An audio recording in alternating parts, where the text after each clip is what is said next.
You're listening to the Jan Price Show, all about movies. And today, my guest is Yuval Adler, who is an award-winning director. And we're going to talk about a really interesting movie called Sympathy for the Devil, starring Nicolas Cage and Joel Kinnaman. And welcome to the show, Yuval. Thanks for having me. Oh, it's my pleasure. This is another ride, another interesting film. Oh my God, Nick Cage. Right? Yeah, I mean, seriously, we'll talk about that. But oh my goodness, very interesting film. And you never know what you're going to get with Nick Cage. Let's put it that way, right? Right. And he is really, really scary and evil in this movie. He really truly is, but it's got quite the twist at the end, which we will not reveal at all. But also funny. And very funny. There's humor in this. Very funny. Yes. Yeah, there's a lot in this movie for sure. So our audience knows what Sympathy for the Devil is all about. Would you give a brief synopsis? It's about a character. It's about a guy just named the driver, Joel's character, who's going to the hospital. His wife is giving birth. It's a big moment in his life, and suddenly this other guy, only named passenger, Nick, is getting into his car with a gun and says, "Drive." And takes him and forces him to go on a ride, on a ride for the whole night in Vegas, at the outskirts of Vegas, claiming to know him and to have kind of an unsettled account with him. And and it starts a certain way, and then slowly, and it's kind of it's almost the two guys the whole film. The two of them. And it slowly progresses and things deepen and things are revealed. And, it's a one night deal. It all happens in like one night, and all around, in and around the car, all taking place in Vegas, in the places that we shot it where it should happen, like logically, if they would take this right. So it's a film, for me, it's about, it's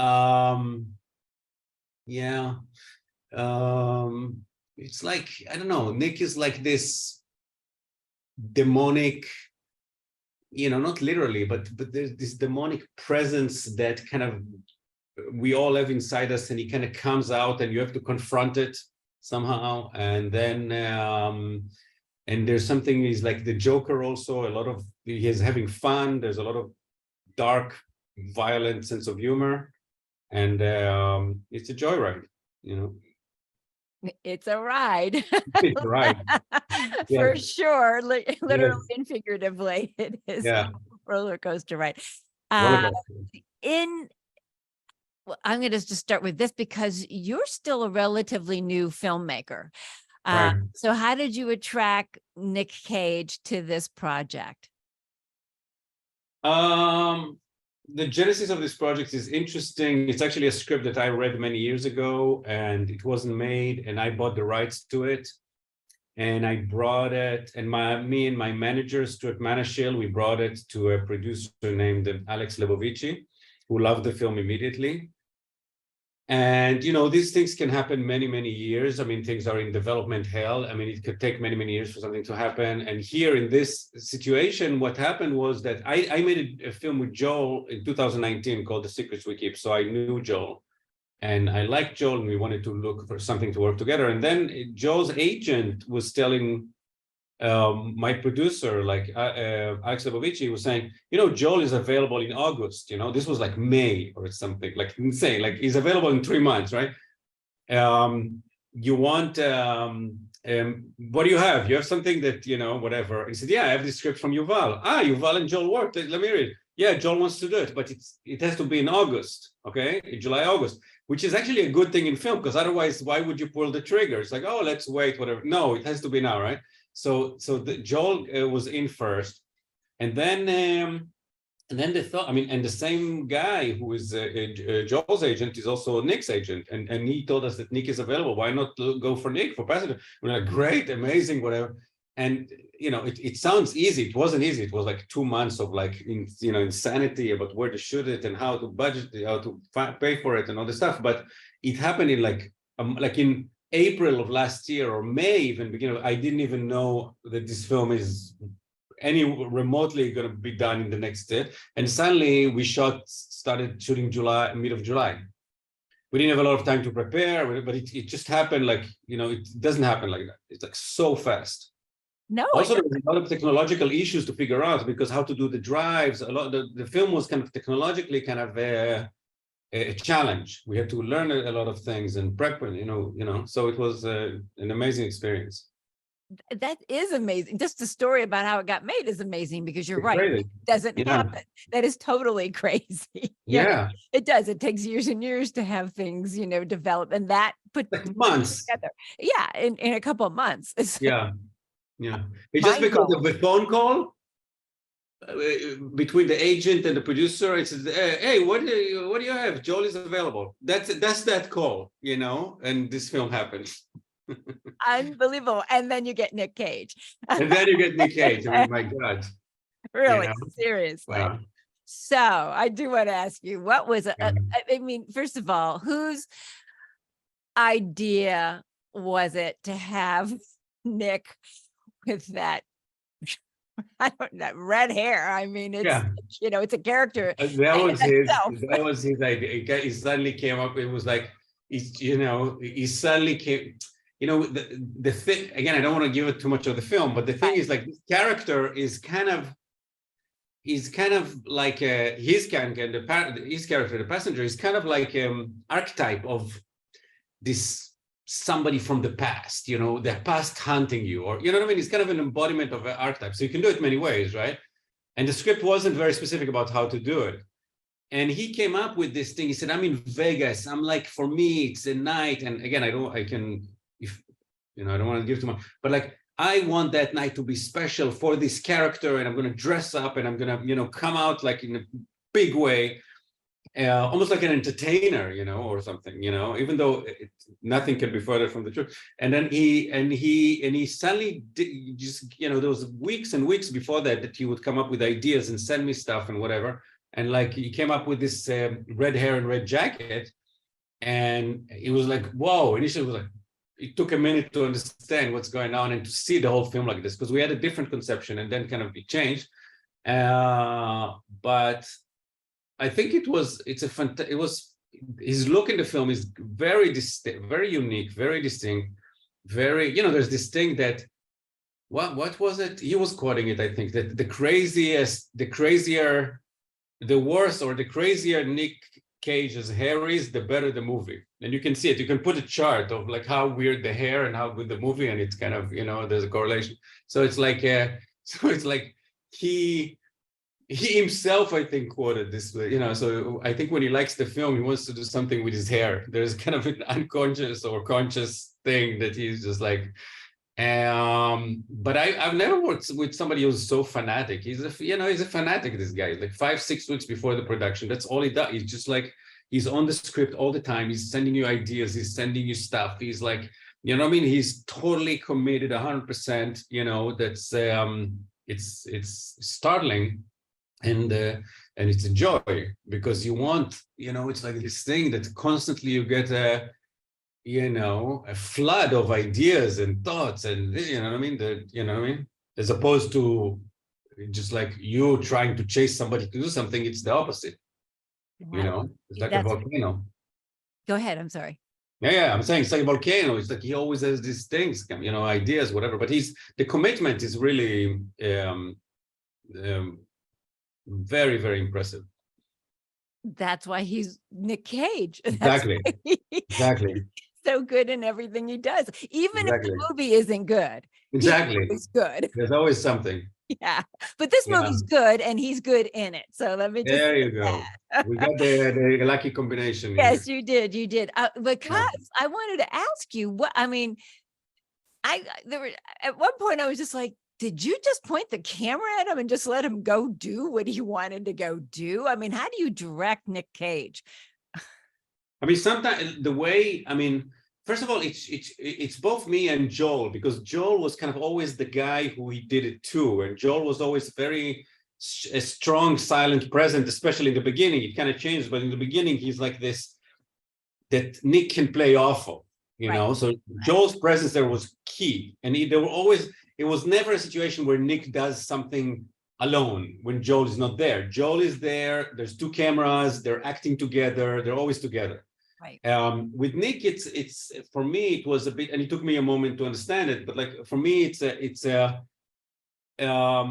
it's just what you respond to. Like, you know, he does stuff, you don't say cut after it, like you start letting him go. Sometimes you see that in a mood, he's in a mood to start, you know, improvising and doing stuff. And I'm, as director, one of the things that you're their first audience. You're their audience. You know, you're the one that, you know, so you sit there by the monitor and he goes on and he does da, da, da, da, and I sit and I start laughing like this, and he looks at me, he's like, yeah, it's good, huh? Go, you know what I mean? And I kind of laugh and I egg him on, and he just like goes and goes and goes and goes. And then, and again, a lot of it also happens in the editing, because he does so much stuff. Like you can make 5 different movies. You can make it much more straight. You can make it over the top, like times 10. You can do a million things. So you know, for me, what happened was we got into this sync on the character, and especially on the dark sense of humor of this film and the tone, you know.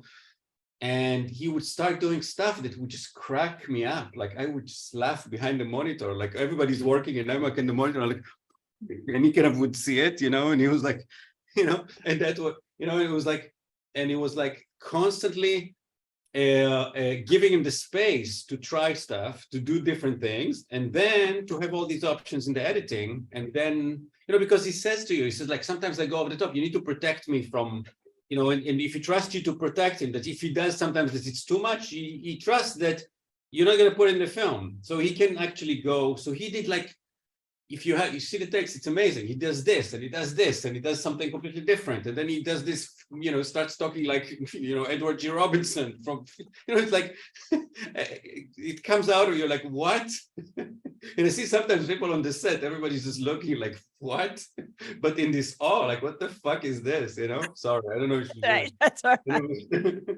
Anyway, so that was the, you know, it took us a moment to get to this point, because there's a lot of tension before you start shooting. But the minute we started shooting and he started doing that stuff, and I started to enjoy also his performance, and we bonded on this dark sense of humor, suddenly it all clicked. And then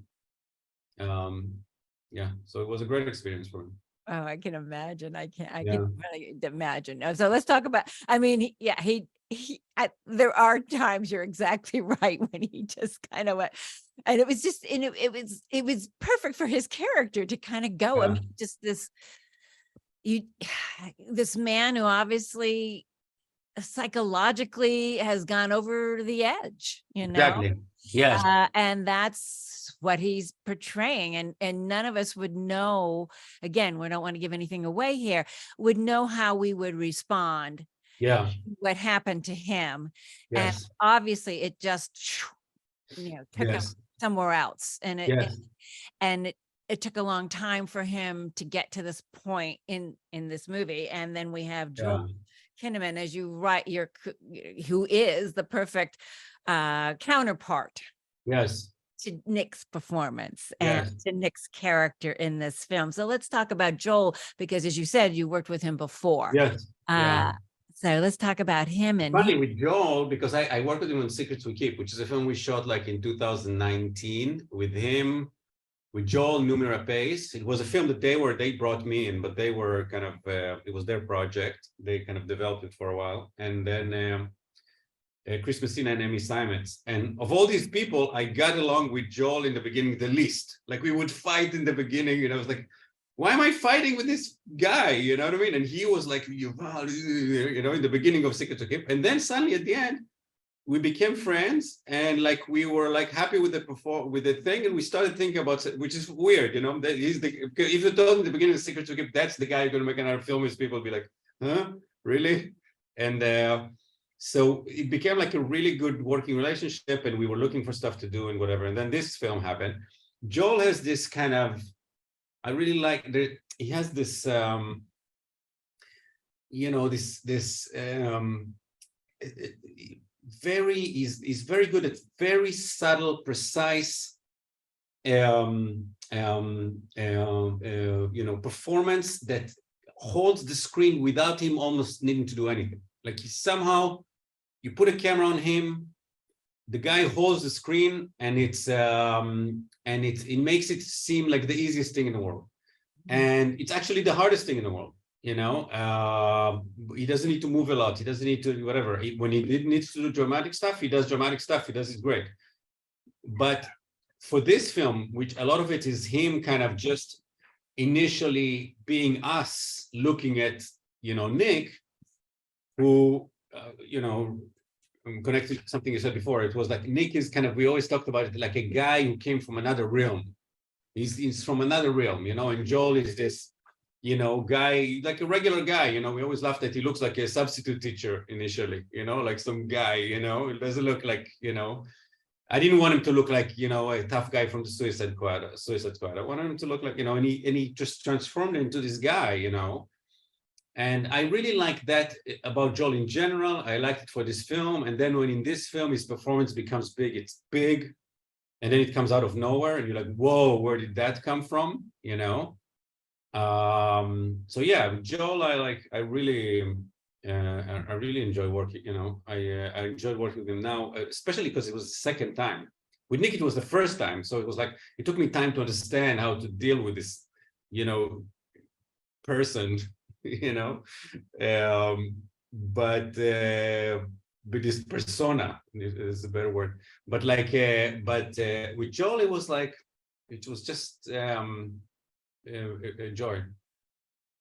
It's interesting that you said you didn't get along in the beginning, and you hear about kinds of stories about, I mean, in my own relationship, I didn't like this person in the beginning, and then you end up, you know, falling in love in my case, but in your case, you know, really liking working with the actor. And even with friends, that's happened with friendships, you know, it's like, yeah, I don't really care for this person. And then there's something that happens, and then you become best friends. So you just never know, right? You know how that's going to turn out. And that's interesting. Also, I also in my life, it's like I did many things before I got into film.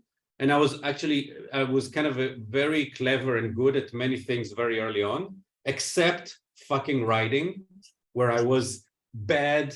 I did like, I was, you know, I read, you know, when I started writing, I was bad, and I was unlike anything else I did, that everything came, other stuff that I did came very natural to me. And now I'm a writer. Like, that's what I do. I get up in the morning and I write, which is weird. Like, that is what you're doing, you know? So it's apropos your point. It's many times it's like that, right? Yeah. So are you starting to write scripts now? Because you didn't write this. Oh, I'm right. No, I wrote, you know, my breakthrough film, Bethlehem, I wrote The Operative, I wrote Secret to Keep, even I had to rewrite. This one is the only one I didn't write. I actually, it was uncharacteristic for me to make this film. It's kind of an anomaly that I do something I don't write. I mean, it was luck. I'm very happy I did, but like, I'm just saying, it's not usually what I do. Which do you prefer? Do you prefer the writing or the directing, or writing something that you're going to direct? You know, it's great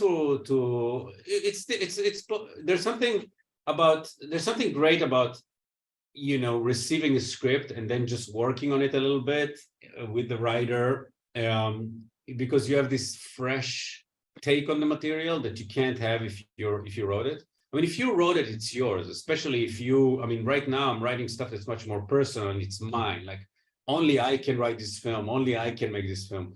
Whereas it feels like an expression of me. Whereas if I get a script, yeah, you make it your own, you appropriate it somehow, but like, it's not the same thing. But there's a joy in saying, actually, the fact that this thing is not me, there's something good about it. Like, there's something, you know, interesting to me about it. The fact that it's not all me all the way down, you know, there's another voice there, you know, and then the actors are another voice that take it to the next level. So film anyway is this thing, but there's something we always, I mean, everybody I know, it's like you always look for a script that's ready and just to shoot it, because the writing is such torment. And it's like, I mean, it's great, but it's also a torment, and it can take years, and it can get stuck. And suddenly to get a script and say, oh, I'm just like, you know, working on it with the writer and shooting, that's a blessing. It's amazing. Right. You know? Yeah. Well, again, just to go back to the beginning of this and how this film came together so quickly. I mean, that's just literally unheard of. How many days did it take to shoot it once you started? 20. Also, fastest film I ever shot. Wow. And because, you shot it in the desert of because we shot it in night in Vegas, and we shot in an LED volume stage in Vegas. And the film has just like, you know, it has like 3 main setups. One is in the car, which is about 1/3 of the film, a little more, but close to 1/3. Then 1/3 outside, when they're outside the car and shit happens outside the car, and then 1/3 in the diner and outside the diner. So it was like, so in terms of location, there's the car, there's exterior night Vegas, and there's this diner which we built. I mean, we found a place that kind of had some diner-ish element, but we, you know, I had a production designer on this film, great guy, Burns, and he could focus on that set. It was like a lot of films you need like 10,000 set. Like here, there was one big set. We could focus on that, and he did a great job. And then my DP, Steve Holleran, and and the producer, Alan Unger, we had to figure out how to do with the people at View, which is this Vegas facility with the LED thing. But for us, from this, you know, the filmmaker's perspective, how to use this LED stage and do these drivings in the studio and make it feel spectacular. And we're all new to LED technology. Everybody is, you know, it's a new kind of things to, you know, so we kind of had to study this very fast, and then shoot in Vegas all the routes that we had to pretend to be driving in. And, you know, so it was like a very intense, like 6-week pre-production. Very, very intense. The lighting, the lighting in this film is really, right. Yeah, excellent. The lighting. I mean, the different ways that you shot this, the different, who is your lighting director? Because there's so many interesting things with the lighting in this film that I, you know, noticed. You know, this comes at you, obviously, but who was your lighting director? Sorry, everyone, due to technical difficulties today, unfortunately, we're unable to finish my interview with Yuval Adler about Sympathy for the Devil, but the film premieres in theaters on April 28th. It is a wonderful summer movie to go see. It is a ride. And if you're a Nick Cage fan, I highly recommend that you go see Sympathy for the Devil in theaters. Thank you all for listening.